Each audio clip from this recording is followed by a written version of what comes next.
সুপ্রিয় দর্শক, বরিশাল বিশ্ববিদ্যালয়ে চলছে রাজশাহী বিশ্ববিদ্যালয়ে ভর্তি পরীক্ষা। শিক্ষার্থীদের সহায়তার জন্য এখানে বিশ্ববিদ্যালয়ের সামনে একটি হেল্প ডেস্ক দিয়েছে বাংলাদেশ তরুণ কলাম লেখক ফোরাম, বরিশাল বিশ্ববিদ্যালয় শাখা এবং রাজশাহী বিশ্ববিদ্যালয় ছাত্র সংসদ। আমরা একটু জানতে দেওয়ার চেষ্টা করব তাদের কার্যক্রম কেমন চলছে এবং সহায়তার ক্ষেত্রে তারা কেমন সাড়া পাচ্ছেন।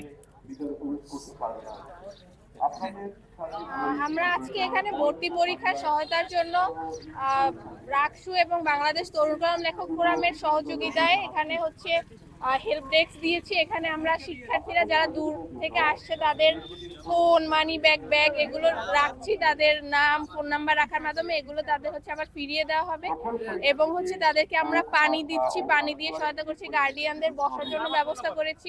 পাশাপাশি হচ্ছে আমরা তাদেরকে কলম দিচ্ছি উপহার হিসেবে। এইগুলো হচ্ছে আমাদের কার্যক্রম চলছে। আমরা হচ্ছে গতকালকে এখানে কার্যক্রম চালিয়েছি এবং আজকে 2 শিফটে আমরা কাজ করব। গতকালকে আমরা 2 শিফটে কাজ করেছি। ধন্যবাদ। আমি আরেকজনের কাছ থেকে জানতে চাইবো আপনাদের কার্যক্রম কি নিয়ে চলছে এবং কেমন। আমরা সকাল থেকে এখানে আছি। শিক্ষার্থীরা যারা আছে তাদের থেকে আমরা এখানে সহায়তা করতেছি। তাদের ফোন, মানি ব্যাগ যা যা আছে আমরা রাখার জন্য ট্রাই করতেছি। তার বিনিময়ে আসলে আমরা কোনো কিছু নিচ্ছি না আর কি, টোটালি ফ্রি এটা।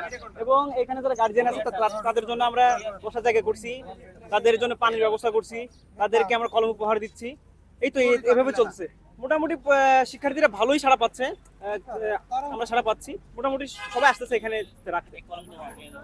ধন্যবাদ। আপনাদের কাজ কি এরকম যথেষ্ট মনে হচ্ছে? কি রকম শিক্ষার্থীরা একটি বুথ আছে এখানে, আরো দরকার কিনা আপনার কি মনে হয়? মনে হচ্ছে যে আরো হইলে ভালো হতো।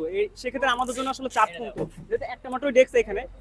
তো এটা আমাদের জন্য অনেক চাপ হয়ে যাচ্ছে আর কি। ধন্যবাদ। দর্শক দেখছিলেন বিশ্ববিদ্যালয়ের সামনে বাংলাদেশ তরুণ কলাম লেখক ফোরাম ভর্তি শিক্ষার্থীদের জন্য যে সহায়তা বুথ দিয়েছে সেটির কার্যক্রম। ধন্যবাদ।